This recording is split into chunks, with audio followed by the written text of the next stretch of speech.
Voici les deux manières d'organiser un dégradé. Donc là j'ai mon premier dégradé qui va du gris foncé au gris clair. Là j'ai un autre dégradé qui lui va du gris clair au noir. Et donc il y a deux façons d'organiser un dégradé, soit de manière circulaire, soit de manière linéaire.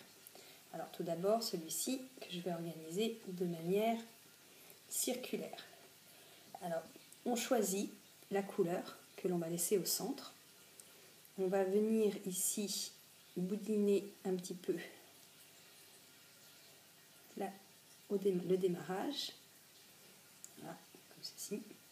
Et ensuite, on va venir rouler en faisant attention de ne pas laisser les bords s'échapper. Donc, on vient rabattre progressivement de manière à ce qu'ici, ça ne parte pas en petits morceaux tout fins.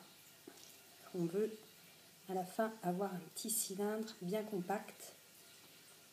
Alors bien sûr, il n'y a pas forcément la même largeur sur toute la longueur. Et donc à la fin,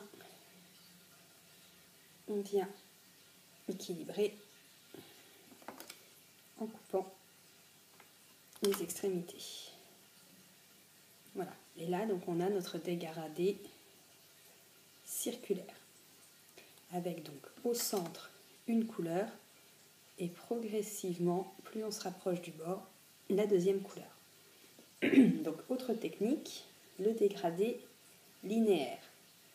Donc là, il y a moins d'importance par rapport à la couleur de départ, puisqu'à la fin, on aura un rectangle qu'on pourra inverser.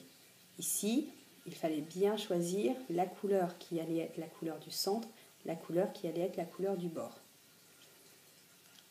Alors, pour notre dégradé linéaire, on va venir rabattre une partie comme ceci de la couleur et ensuite, on va venir rabattre en accordéon.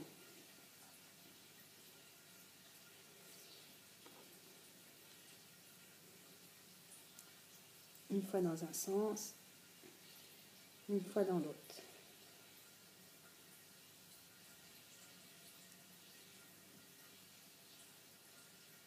En essayant ici de respecter la largeur de manière à ne pas avoir quelque chose de trop irrégulier. Tout comme on essayera de faire en sorte de rabattre de manière à ce que au niveau de la largeur, on reste aussi à peu près sur la même largeur.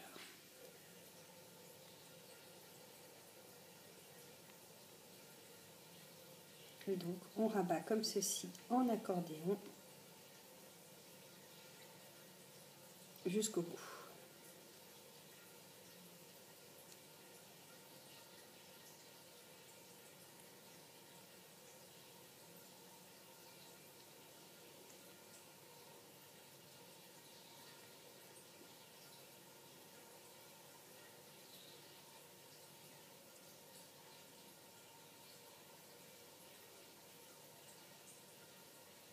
Voilà. Et là, c'est pareil. On vient ensuite égaliser les bords. Et on obtient donc un carré avec en bas une couleur jusqu'en haut l'autre couleur. Mais là, on voit bien qu'il suffit de tourner pour inverser les couleurs.